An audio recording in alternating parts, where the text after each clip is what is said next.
Hello and welcome to The B-Side, where we take an honest look at the UK music industry. I'm Saskia, aka Sassy, and my guest today is a music curator and the co-founder and director of Art Not Evidence, which is a campaign fighting the criminalisation of rap music in UK courts. She's a whole vibe, and my girl, it's Elli Brazzill. Hi. Hi, Elli. Welcome. Thank you for that lovely intro and having me. Oh, thank you for coming. I've been so excited to speak to you. So, Elli, today we're talking about just your experience in the UK music industry, as well as your experience setting up a whole initiative that is doing such important work. So no pressure. Yeah. So we'll just start with an easy one. What was your first job in music? My first job, I guess officially, I had an internship at ADA, which is the independent distribution part of Warner Music. I did lots of little things before that, which I think is kind of what got me that internship. I used to do, I would volunteer at anything, festival, gigs. I used to blog a lot. I feel like blogging isn't a word people even anymore. Do the young people know what blogging is? The blogging days. Blogging, lots of new music blogging for different small websites that no one would ever have heard of, but I did it consistently for like multiple years, like as a teenager and through uni. So what age was that you started volunteering for all these things? Maybe like 15. And then started doing a lot more blogging like 16, 17, mainly because as part of it you could get free tickets to shows. So that's not why I started. Yeah. But then once I realised, if you write for this website or this website, you go and review this gig. Yeah. So I get a free ticket to go and see whoever. 100%. Oh, I was sold. Yeah, for sure. I was sold. And that was back in the day. I mean, you're not that old, but to be fair, in this economy. Yeah, it was literally 10 plus years ago. So that kept me going. I used to love that. I was very new music focused. So I loved doing all of that. And I very much specifically, and then I went to BIM and did music business, which was okay. My course was good. I'll say that. And I did learn stuff. Yeah. And it was a good opportunity to learn and evolve and get things in the music industry that I wouldn't otherwise, and have time to do my own thing, do blogging and do other stuff and manage bands or whatever. But I distinctly remember the guy who interviewed me for my internship did not mention a single thing about my music business degree, did not ask, did not care. He said, you've been doing a music blog for this many years.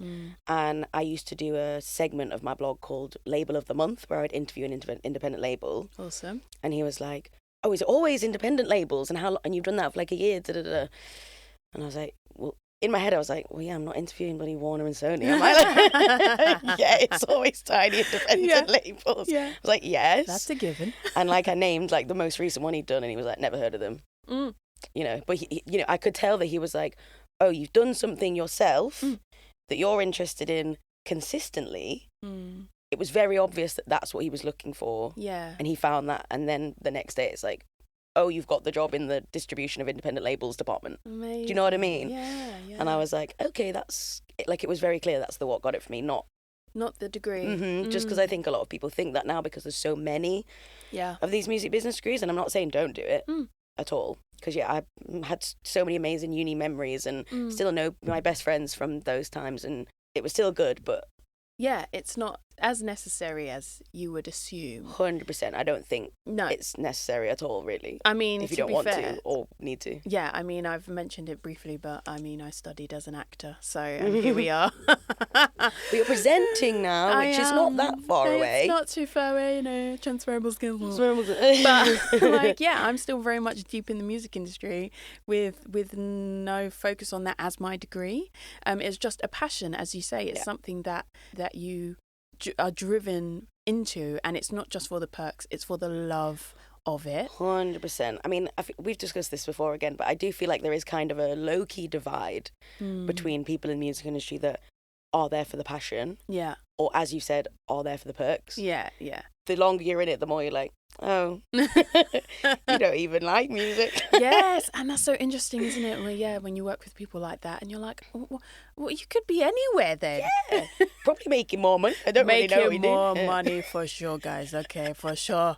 Okay, so you did your music business degree. You went into distribution for ADA. Mm-hmm. Obviously that's a bit different to what you're doing now, kind of. So when you were doing your degree, did you always have a clear idea of what you wanted to get into in the music industry? Not really, to be honest. I always knew that I wanted to work in music, like say from like 14, 15. I think it's quite blessed. A lot of people have no idea what they want to be when they grow up. It's true. And I always knew that I wanted to work in music, and I was blessed to have parents that were like, if that's what you want to do, go try, you know, which I know isn't that always that often, common. I did used to like making playlists, and, you know, I would sort of curate things for my blog and that kind of thing. And I always thought, it would be so cool to work for Spotify, because that was new then. Yeah. Really. I was SoundCloud and Spotify. That was one of the two. I was always like, it would be cool to work for them. I didn't know that curating was a job in that sense. Blogging and curate is a type of curating, you could say, in the sense of you're picking out music that you get sent and explaining why it's good. Yeah, it's got similar elements. Yes, it does. That's so true. It kind of just happened by one of those music industry who you know and speak to thing. I used to help the digital department in ADA with their sort of playlists that they would have internally, very small, little brand thing they were trying to make work. Because I just sat with them where my seat was, and I would help them with that. But at the time, I was very much trying to keep my blog alive. You know, we're all getting older, doing different jobs. There wasn't a big team, but a small team that all did it for free, obviously. Yeah. And I was trying to keep it alive and figure out how I could make it work. And another guy who worked at Warner in a different department, he ran quite a well-known like music blog and website. And the guy that I sat next to was like, I'll introduce you to him. I'm sure he'd be happy to give you half an hour over lunch and talk to you about your blog. Yeah. So he did that. He gave me lots of advice. He was very helpful, even though we were like sort of into slightly different things. But it was really helpful, really lovely. He just gave me some time, and we talked about it. Yeah. And then long story short, essentially a year later, maybe, when I was at the charts after my internship. That is the official charts company, for anyone wondering. Yeah, I was there for a little bit. And yeah, basically, another friend told me that this job came up that's playlist coordinator. Yeah. And she was like, you'd be so good at this. Da-da-da-da-da. And I was like, wow, that's crazy that that's a job. Yeah. Yeah. Like, I had no intention to leave the charts. I was fine there. But I was like, wow, that, like, who knew that was a job? And turns out the hiring manager, who was then my manager for 3 years, was the guy that did this blog who'd give me the advice. Oh, amazing. So obviously I got my interview via, I've worked sort of in Warner and managed to get an interview. Yeah. And it was him, and he was obviously just like, and I have to do the task, and you have to do all those things for your interview. But I think it obviously did help that he was like, he also knew my passion, I guess. Yeah. I hate using the word passion. No. But you know what I mean? Like, he'd already been like, I want to keep my blog alive. Yes, like, he'd seen me doing that. Yeah. And we got on, and it was when rap music was becoming really popular. In the charts, UK rap music and drill was getting into the charts sort of a bit before that. And the team was expanding anyway, but they also needed someone. He wasn't into any of that. Yeah. You know, they needed someone who could do that and other genres. Yeah. It became clear apparently that person was me. Yeah. I mean, we're not surprised. Were you always like as into rap music, if you want to call it that, whatever you want to call it, as you are today? No. I feel like, you started off as a bit like an indie kid. I was a full indie kid. Yeah. Am I gonna out myself? I was a pure indie kid, like very just like, you know, classic little indie bands. I still love Bombay Bicycle Club, you know, like they've stood the test of time. Yeah. Falls. Yes. You know, I did used to love Mumford & Sons a lot. Okay. That's me outing myself. So yeah, it was another world. We'll give you that one. It's okay. But then same time in the blogging era, you're on SoundCloud. Yeah. Like on the internet a lot. Essentially, I discovered Novelist on SoundCloud. Oh, really? Similarly to the same time as discovering Tyler, the Creator, on YouTube. Yeah. I'm watching his videos. Obviously, two quite different forms of rap music. But yeah, I remember hearing Well, it was like when it was the Square, but it was the Square Lewisham McDee's. Yeah. What a time. And I heard that How and I was lucky. like, this is like nothing I've ever heard before. And obviously, it's just like, people aren't like, what's the best UK rap song? Lewisham McDee's. But do you know what I mean? It was just mind-blowing. Novelist is still one of my favourite rappers. Like, Yeah. to this day. He's still doing it. Like, I remember being first introduced to his music years ago, and I was like, who is this guy? Because he just had the drive. Like, he was just like, at all costs, this is what I'm going to do. And it was so refreshing. Yeah. But he was also just like so bubbly and just a people person. He's got such a good energy. He is a people person. I went to a show a couple of years ago. I mean, my friend was so early. We were like way too early. We got to like the smoking area. It was just like him and his friends in one corner. And me and her, like, we were like, doors have just opened. I love like it. Bermondsey Social Club. Like, no one is here yet. Yeah, why are you here? It's literally like 6:30.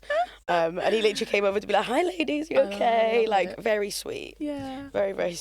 But and he's still like that. He's still doing really cool, just innovative, creative. Yes. His production is off the charts. Keeps his integrity intact. Yes. Yeah. Which is hard in this industry. Mate. I can't even say more than literally. It's so hard. That's for offline.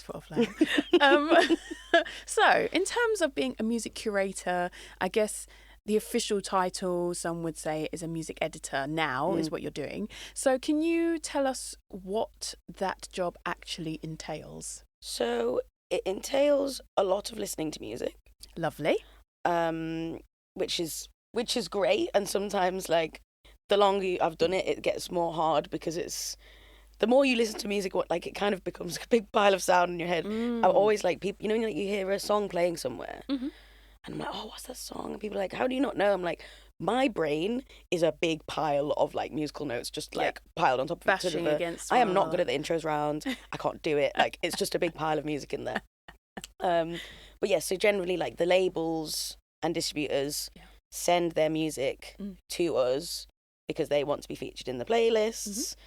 I listen to as much as physically possible because, unfortunately, it's not physically possible to listen to every single release that comes out in the UK, let alone globally.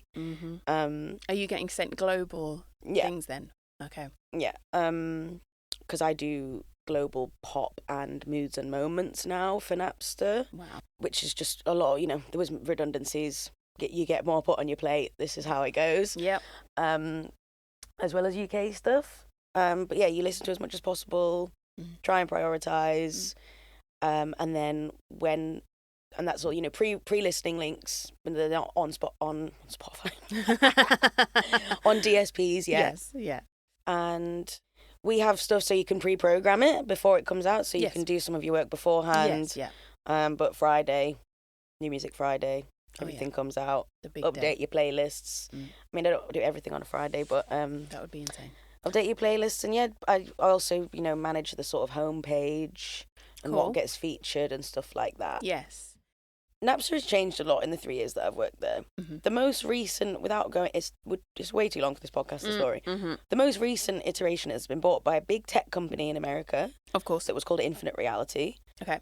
Last week they announced that they are rebranding this entire huge tech company to the Napster Corporation. Wow. So Napster Music will be a small part of Napster Tech, Napster Spaces, Napster AI. Okay. So a lot will change in the forthcoming months and years of Napster. So this is the new Napster era that's about to happen. It's exciting. Yeah. So it's been difficult because it's been going through that process of being a company being bought. So there's not been as many pressures in terms of from labels and stuff because it's just not been practical. Yes. But in the past, generally, yes, whether they have, labels always have priorities. They try to push certain priorities to you because that's how their business works. Yeah. Or if you're doing some sort of small partnership, or, even if it's like, we really like this song, we'll put this artist on the cover of a playlist and do something else with them. So naturally, if you're going to do a little bit more work, even if it's a small little partnership, you put more songs in the play, or you put them higher up. You do it sort of tactically that way, and build your relationships with the labels and stuff that way.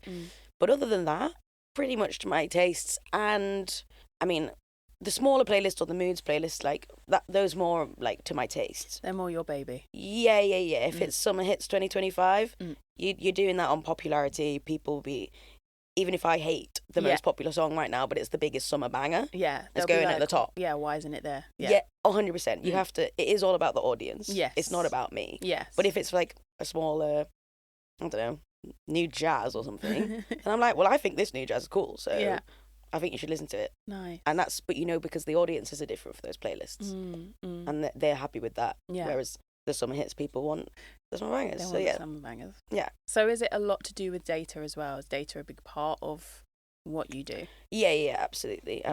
From varying sources, I mix it up on, because all the data is different. Yeah. Top YouTube videos versus what's on chart metric is very, very different. So it's important to spread yourself out, but I do, and it's super important to know those things. Like, you have to go by the data, you have to like do what the audience wants, and that shows what the audience wants generally. But I do also believe in traditional curation, in the sense of everything is data driven now in music. Yeah. All, whether it's labels chasing after TikTok hits.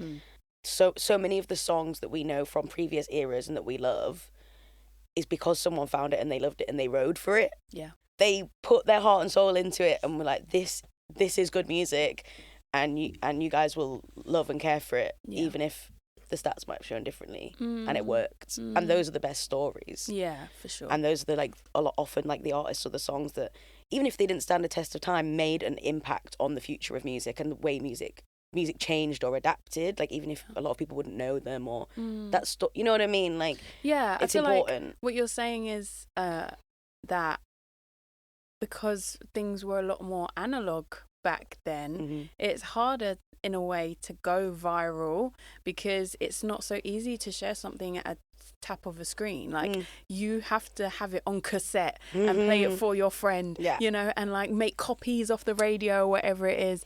And it's like, so I agree with that. It kind of meant more because there was more effort to share. And the people in the industry. Yeah. Do you know what I mean? They weren't like A&Rs and stuff. They weren't looking at mad data tech things that all the labels and stuff had now. They were going out and they'd be like, if this music made me feel something, I'm going to go to the top and say, we need to put money into this, or we need to, this is like, they're going to be the next, like, you know what I mean? They felt it in the heart. And like we're saying, us of us who are in the industry because we love music, that's why we're all here, because like those feelings and like the power of music, like I have a big belief in the power of music. And that's no hate on the TikTok viralness. Do you know what I mean? So much great music goes viral, and I love how all the old songs go viral, and younger people learning songs from the 80s, and so I love all that stuff. It's amazing. Yeah, it's like a new era of discovery, music discovery. Exactly. And be on it. Don't get left behind. I get it. Yeah, it's the way it's going. You can't. If you don't go on it, you're left behind. The music industry should be learning its lesson from OG Napster days. Yeah, they should. Do you know what I mean? Like, you need to not be trying to drag on to the past, because it will, your industry will go to decline. Yeah, it will move on without you, and we've seen that time and time again. Like, exactly. It's mad.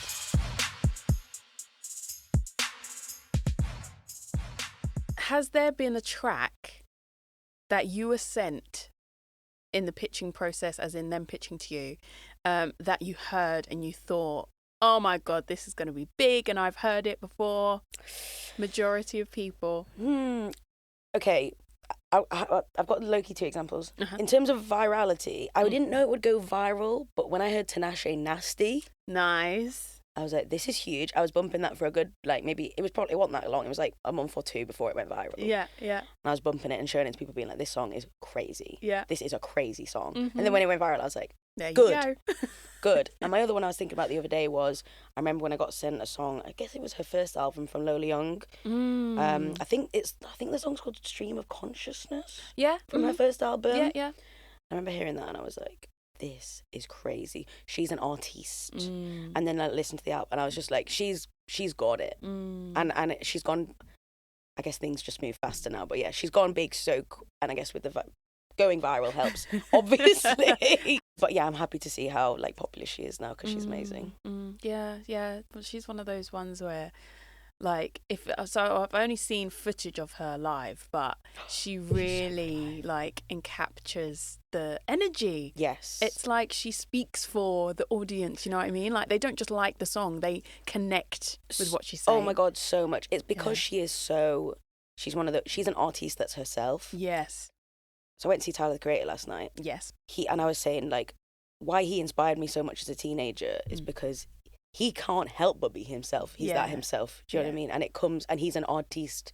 Every moment of that show, you could tell he's thought out every shot, every foot movement, every anything. And obviously Lola's on the new album. And I think they can see that. I think he can see that in her, that she's exactly like that. On stage, she can't, herself floods out of her. Yeah. Do you know what I mean? Yeah, she can't stop it. It's incredible. It's wonderful. It's amazing that she can be herself to the extent which she feels that she's comfortable with in a major label situation. So true. Right? I feel like it's hard to see that, let alone work with that, you know?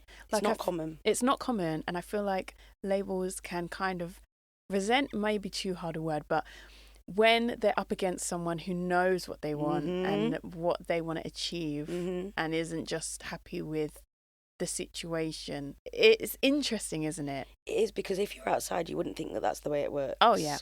It shouldn't be. You'd think that they would want to encourage an artist's vision. But really, a lot of the time, it's you take what you get. We're in control. Be grateful. Yeah. I have a very strong memory being at Warner of when we signed Pink Pantheress. Them being like, okay, well, we're dropping this song in 2 months. And then we went to the sales meeting the next week and they were like, she's dropped a snippet on TikTok. It's going crazy. It's coming out on Friday. Which was obviously the correct thing to do. Yeah. Because she knows her music, her vision. Yeah. She's another one that's like that. Yes. Saw a video of her the other day talking about, I never want to play stadiums. I'm an intimate artist who wants to be, I'm not a big performance stage artist. I know she knows what type of artist she is. And she's cool with that. She's going to run with that. Yeah. They're probably not happy about that because they want obviously her to go and play stadiums or whatever. Make money. But she's like, that's not what artist I am. Yeah. That's not how it works. And she's so young as well, and to have that self-belief in her. Knows what is right for her music and just destroying what, they'll have gone to her, this is what we're doing. Yeah. This is the plan. And here's the strategy. Nah, you're wrong. And she was right. Yeah. And it was so good, and they had to, run after her basically. Yeah. But they've made all that success from her. I don't understand, again, with the you should be learning from the times music industry. How have they not learned that, an artist actually has a vision and they know what's best for them? Yeah. Not saying that a lot of artists don't need help and they don't have impact in the labels and stuff, but it's also not one size fits all. Like, and 100%. that's literally the point of music, right?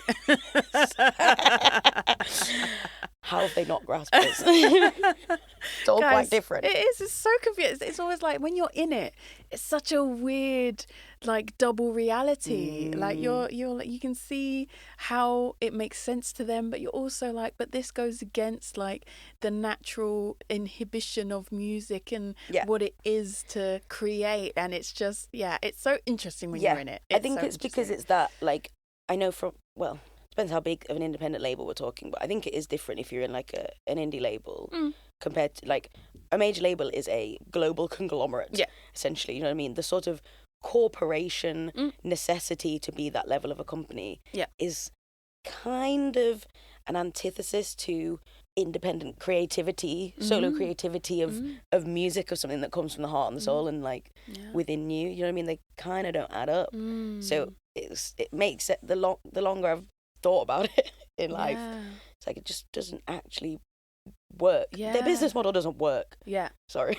No, girl, 100% with you. It's like they need the efficiency of the thing, but the product don't work that way. Is emotion. Yeah, exactly. Trying to push artists to we need an album this year. Yeah. That's not how artists work. You can't force them to push out an album. Oh, it flopped. Duh. You forced them to make music they weren't ready to make yet. Yes. Yeah. It just doesn't make sense. And it's, as we've discussed, it both doesn't make sense like economically, I guess. Like especially now. And that's why they're changing so much what they're doing distribution, doing tiny little deals, doing whatever. And it's not ethical. If you sign 10 artists to make sure, I think it's like 20 now actually. You know how it used to be like, oh, they sign 10 artists and 9 will get dropped and 1 will be successful and counteract the money that they've spent on the other 9. Yes, exactly. And I swear, like, I read something that was like, it's 20 now because of how fast they're moving through artists. Yeah.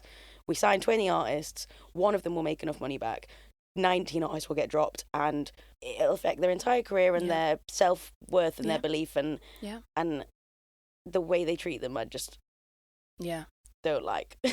Yeah, it is. It's something that has definitely made me more cynical over my time in the industry.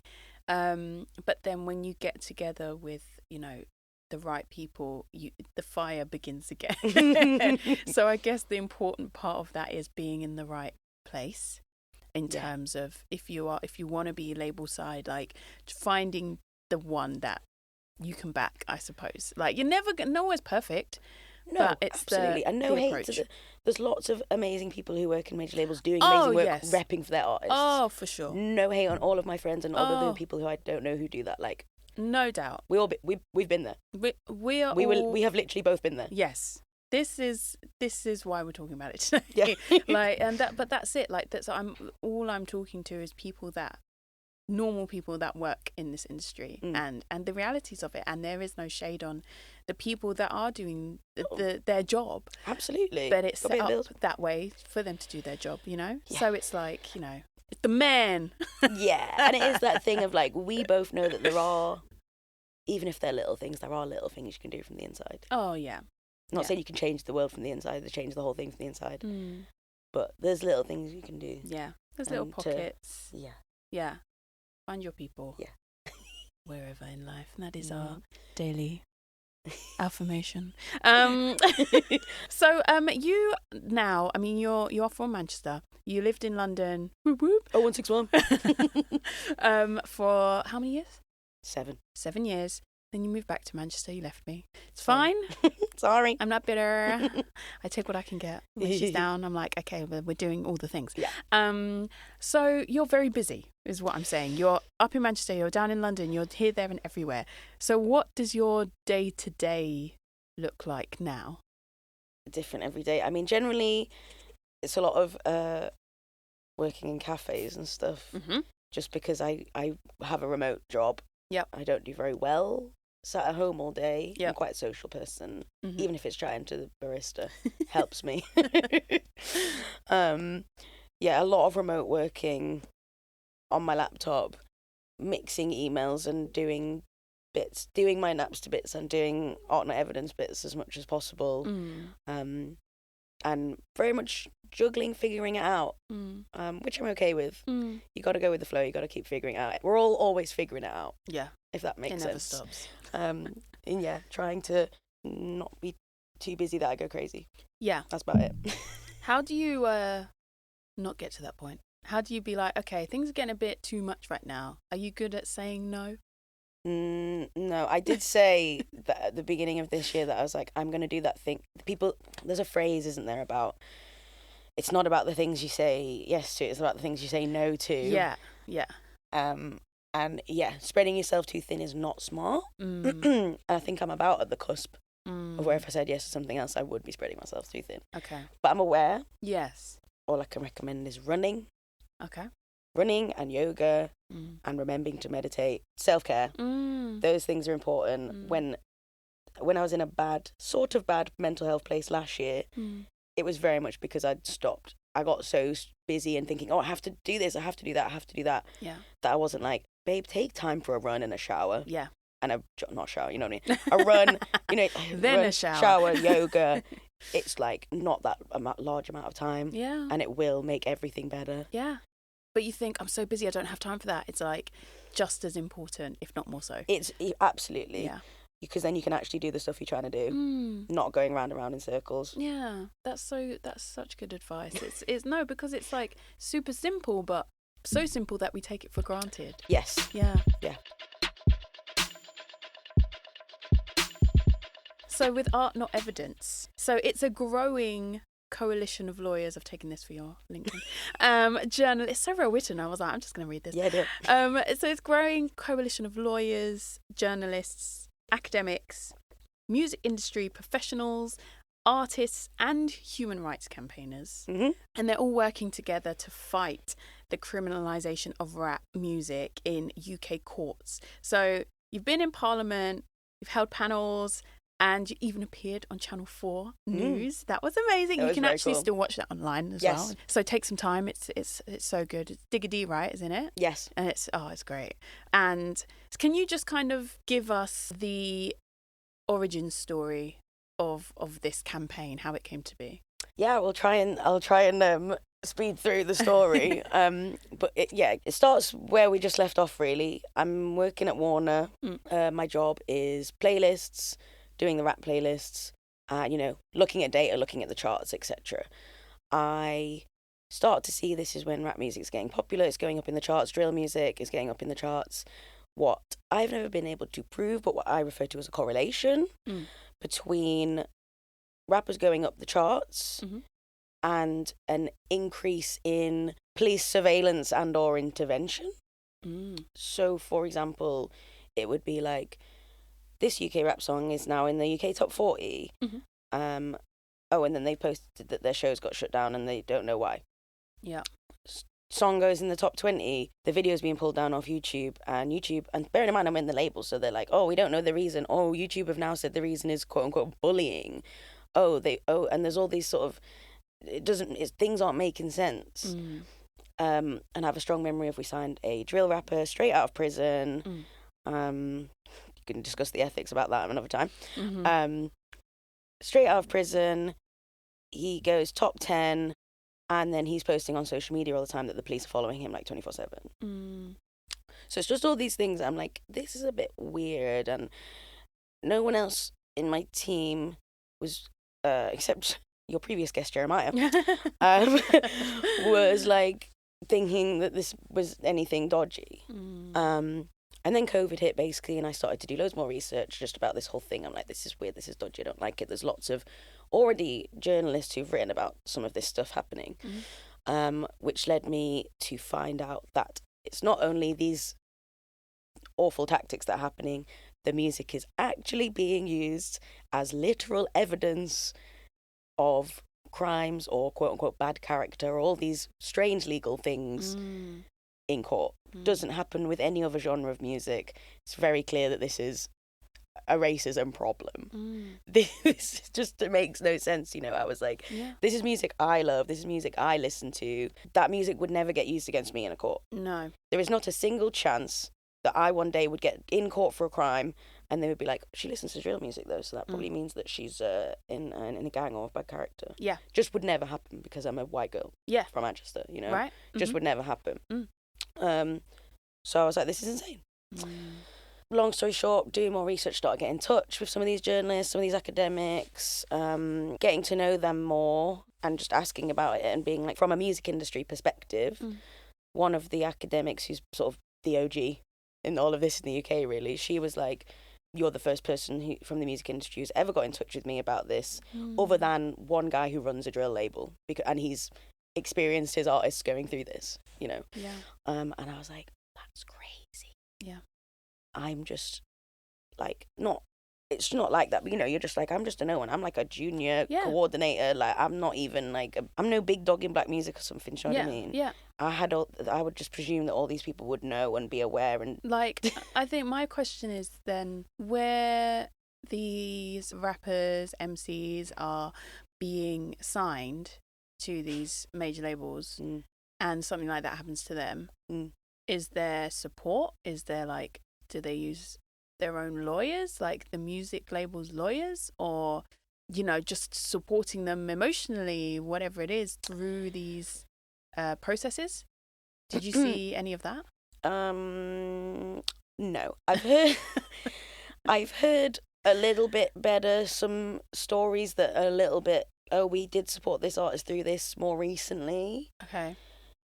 But the one that I heard from a CEO was still like, they were like, oh, well, we paid for his lawyer and da-da-da. I'm like, well, he still got convicted, and I don't think he did it, so he didn't pay for a very good lawyer. Like, Bargain it's low-key my basement. thought.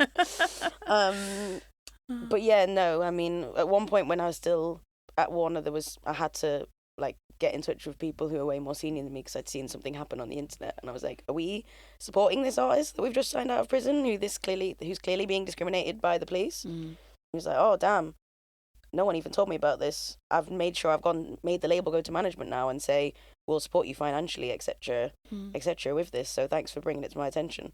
And I was like, that's not my job. No. Like, that shouldn't be my job, man. The label knew. Yeah. But they hadn't contacted management. They hadn't done anything about it. So, yeah, not really, unfortunately, which is a shame. But it just goes back to what it happens to all other artists, whether you're just like a white rock band, you'll get dropped and you won't get any support for that process. This is just a more intense thing that you obviously need support with, but you probably won't be getting that either. So how did you go about actually setting it up? Like, once you spoke to these people and started having these conversations, did you know where to start? How did you decide? It's so weird when you look back at the past, and I feel like I was so, not naive, but just, I definitely had once I realised that I was the only person who was doing something about this, and I'd been researching and watching all these seminars on YouTube and all this sorts of stuff. I was deep in it. I had pages and pages of notes. That it sort of very much became clear to me that I have to do something about this. Yeah. It scared me massively. But I have principles, basically. And I was like, there's no chance I can't do this. Do you know what I mean? Like, I can't live with myself if I don't do something like this, even if it's terrifying. You felt like you didn't have the choice.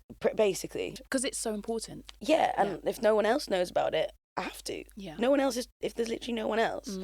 And I literally just saw on Twitter one day that they have a similar campaign in America. Because it's happened in America since the 80s. Yeah. Longer. Obviously, rap music has existed for longer there. Yeah. And I saw that they've got a similar campaign in America, and I just thought, well, if they can do it in their big, complicated 50 states, federal government stuff, then our little tiny island, still complicated, but I was like, we have to do the same thing. So long story short, I just got in touch with a couple of these, the people who were already doing it, said that I had this idea. They introduced me to some other people. There's a guy in America who wrote the book, Rap on Trial, Eric Nielsen, he's great.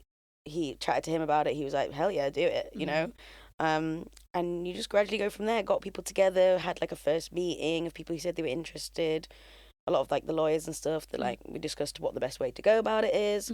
Okay, there's all these other facets, but really the only way we'll be able to stop this happening, protect young people's freedom of expression and protect the future of rap music, stop further miscarriages of justice, is to try and change the law and get a new bill introduced, or there's lots of different ways you can go about changing the law, but that needs to be the focus. And they drafted this, etc. And that was always like, we were like, okay, this is our aim.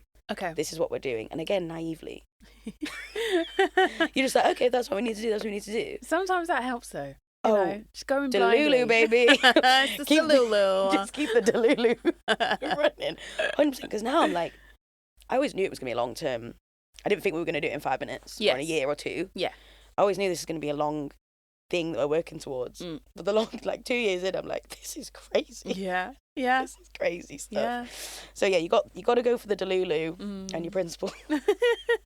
I mean, even if it's difficult, like at least you can say that that's what was inspiring you. It's so important though. And I think as well, would you say that this is something that people weren't expecting to be so prevalent in the UK compared to the US? Most definitely. And that's the thing, I'm not, I was talking about senior people in black music or whatever, like not ragging on anyone like that at all, because it is a really hidden issue. A lot of this is literally hidden behind courtroom walls. Yeah. Or like seminars on YouTube that have got 85 views. Yeah. Do you know what I mean? It is really not well known about, which is part of what we're working towards, spreading awareness about it. Yeah.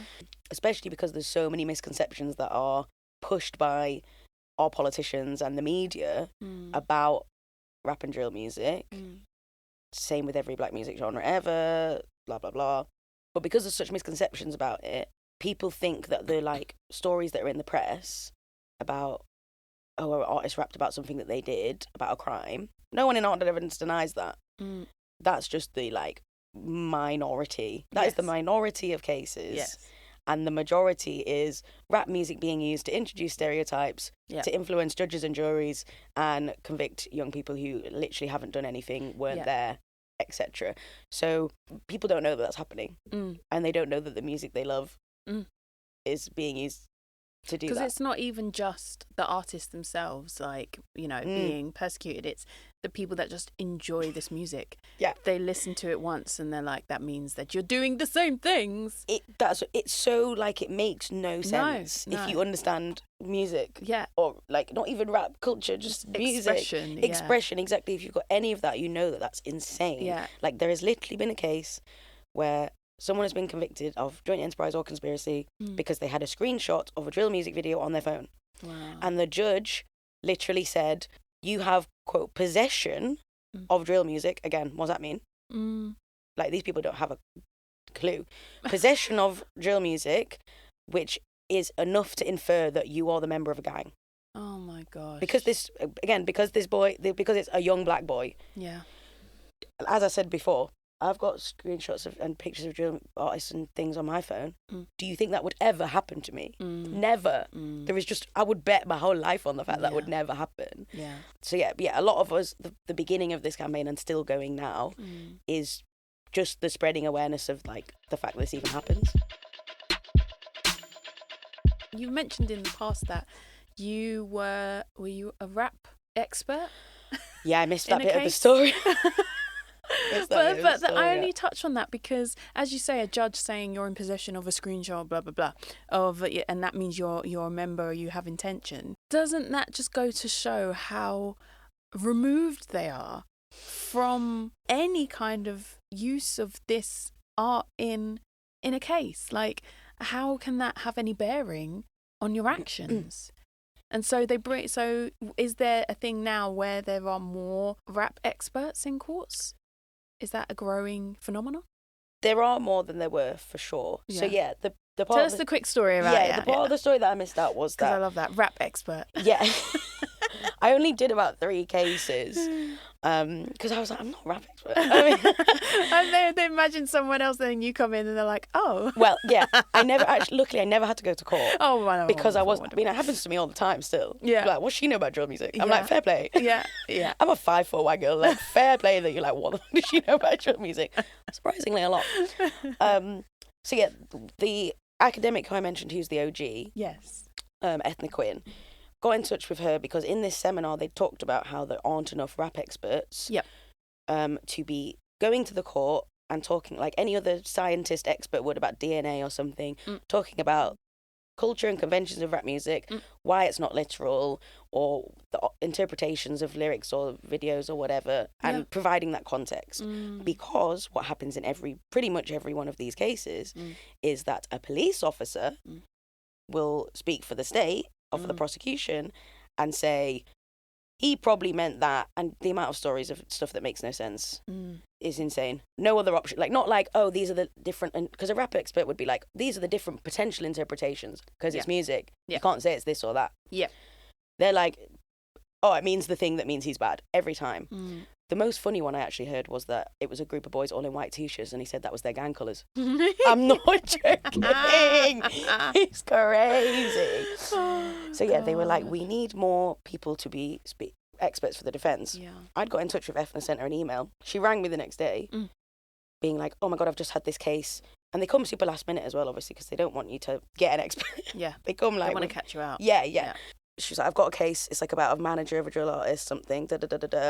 I need someone to be the expert. I need you to write a report. Yep. And in response to like what a police officer has said. Okay. And then give your interpretation and your context, etc. Your expertise being, I was like, I do rap music playlists for Warner Music. So yeah, it was very much. She was like, I need help with the case. And I was like, I was trying to, because what I'd said to her was, oh, I know other people in black music. Can maybe I can introduce you, we can get some more rap experts, people who in my head are like experts. Yeah. You're like, not me. Yeah. Let me put you in contact. No, that was not the plan. Yeah. She was like, no, I need help now. Okay. And it was just like, well, yeah. If you think I've got the expertise enough, and she did. Apparently, the report helped the judge. The judge said it was helpful. Yeah. So that was cool. And now there are a lot more because we've been help expanding our reach, and together. Amazing. Like, she runs the Prosecuting Rap project, basically, which she started at University of Manchester, which does that. Yeah. And then so there's lots more people doing it now, which is great. Yeah. And necessary. Yeah. Because a lot of people don't. The lawyers don't even know that they can get a rap expert. Yeah.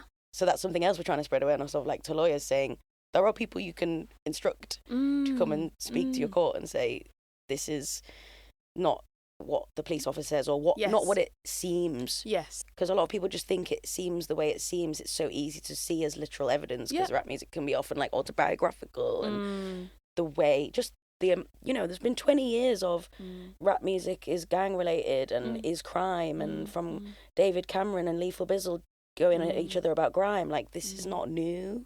It's just evolved. Yeah. And it really just straight up kills you for jewelry. That's what one of my friends who's an expert says. He's like, as soon as it gets introduced, it just not poisons the mind, but it's really hard. It introduces, like a bias. Absolutely, it's really hard to get them out of that once they've seen it, just because of it's very powerful. God, it's so interesting.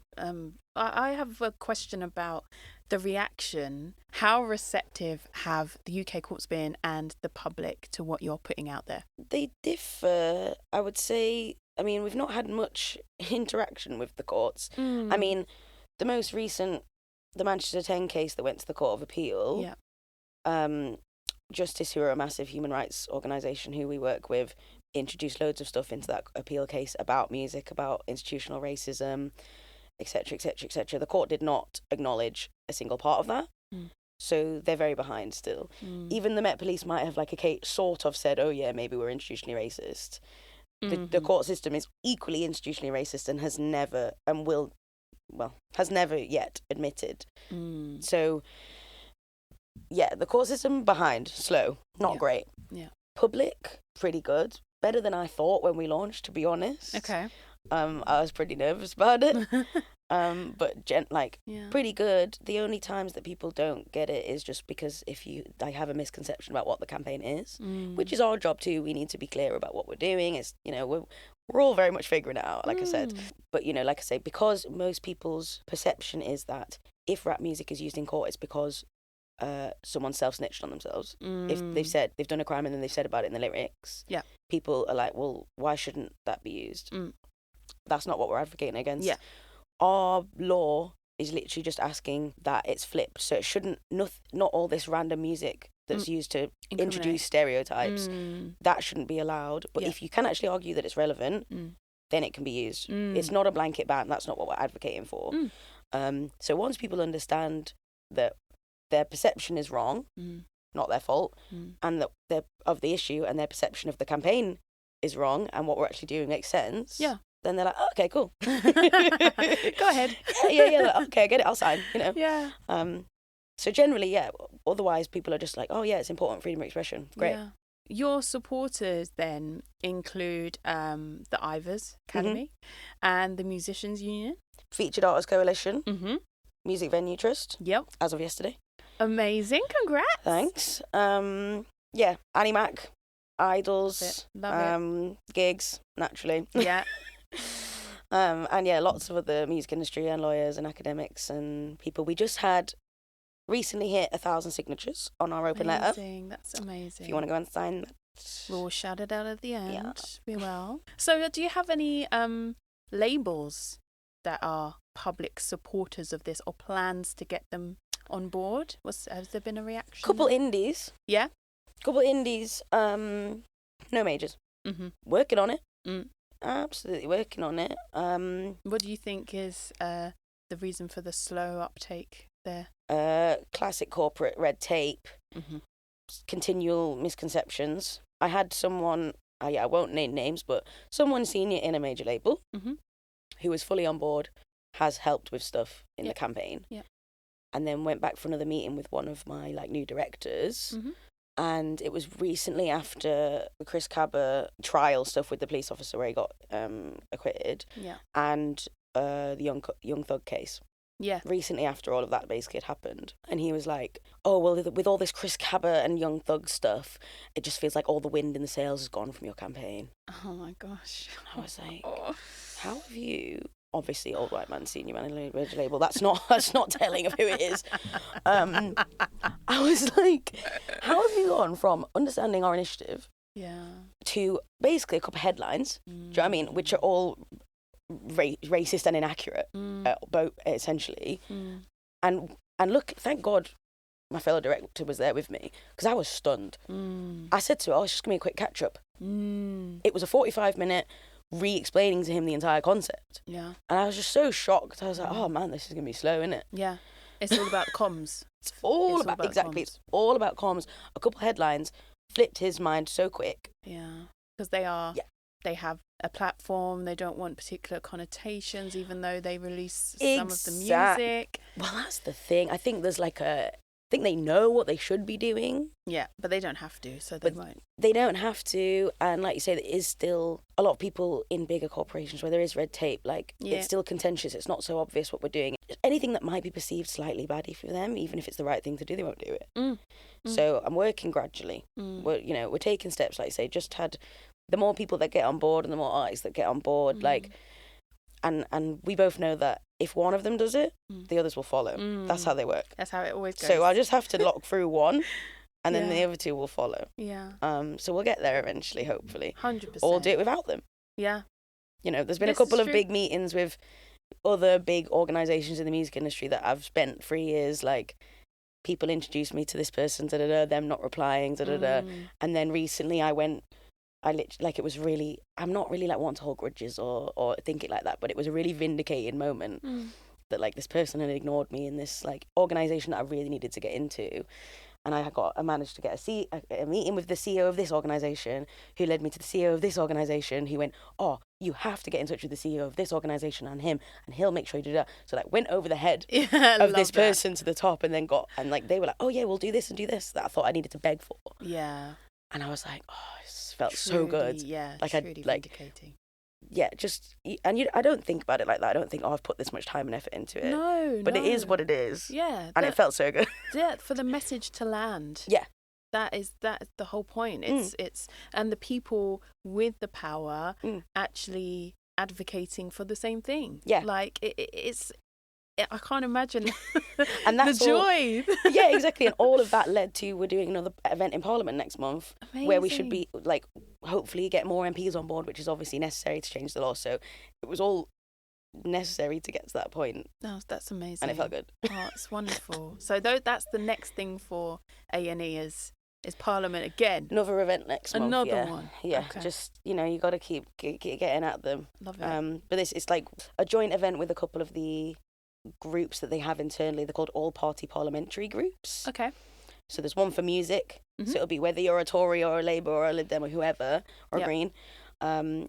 You can be part of that group altogether because you all care about the same issue. Yep. So we're doing an event with the APPG for music and the APPG for miscarriages of justice. Oh, wow. Together. Love that. Talking about on evidence. So hopefully they'll come because they're parts of these groups. Yes. And it's a very collab. Fitting. I love that. Yeah, they're all so different in the interests, but they absolutely intersect. Amazing. So hopefully that will go well. Oh, I can't wait to hear about that. Oh my gosh, it's so exciting. How can people get involved with the organisation if they would like to? So first thing, I would everyone please go to our website and sign our open letter. And the website is?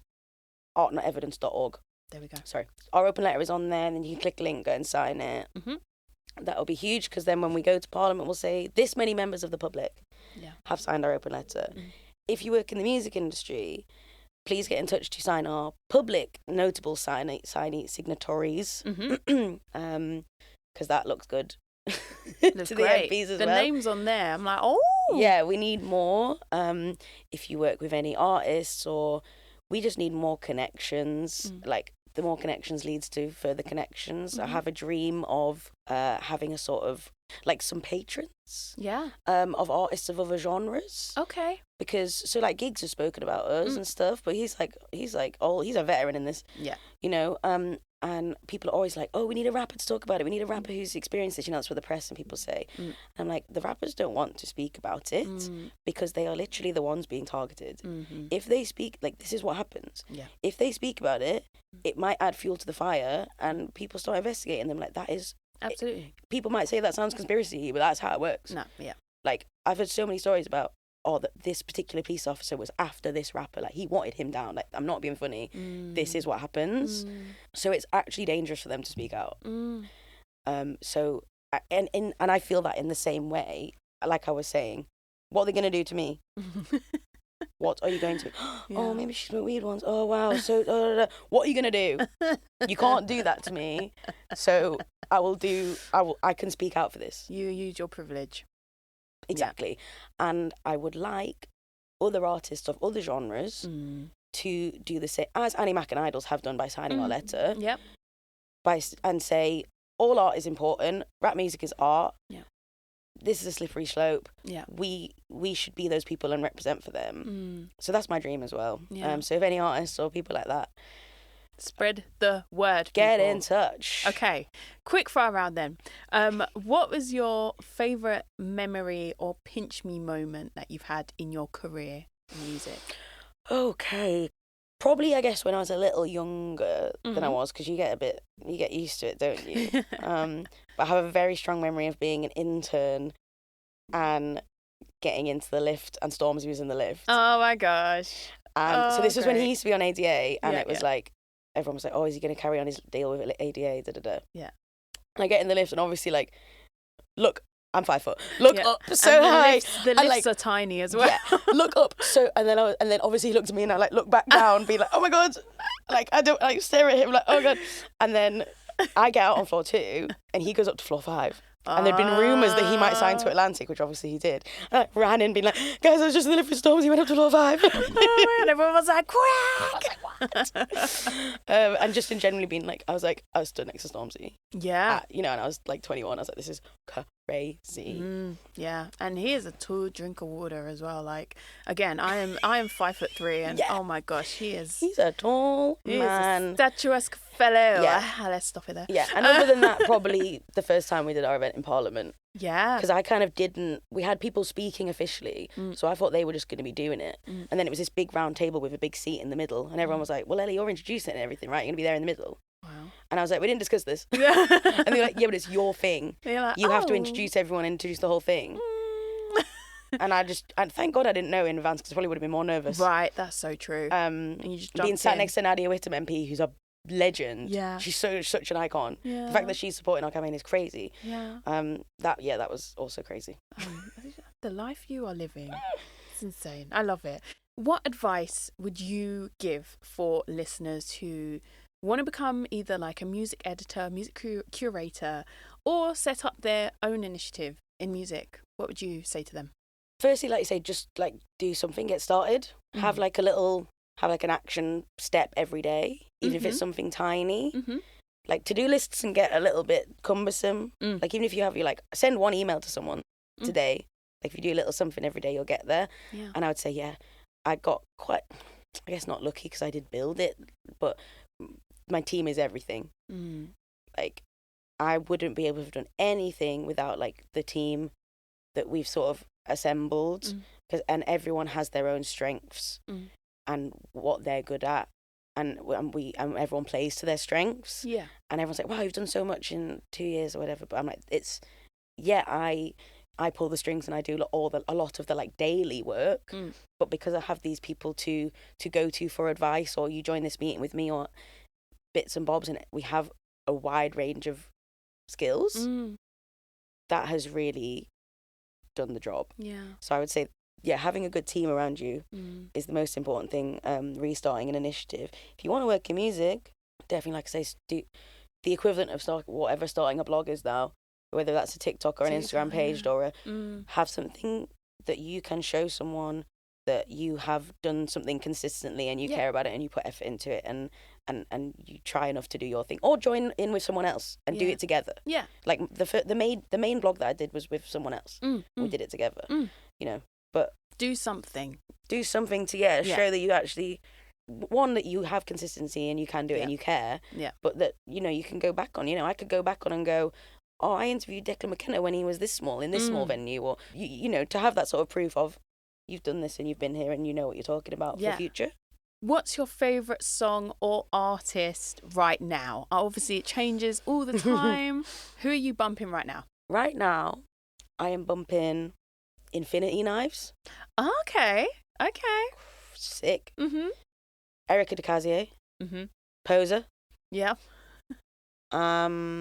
That's probably enough for now, isn't it? Big three. Yeah. I like that. Yeah. Okay, check them out, everyone. If you don't know already, get to know. Elli Brazzill, thank you so much for joining me today. Where can people find you on socials if you want to be found? Firstly, follow at Art Not Evidence. Mm-hmm. And then if you want to follow me, I'm at Come to Brazil. My last name being 2 Z's and 2 L's.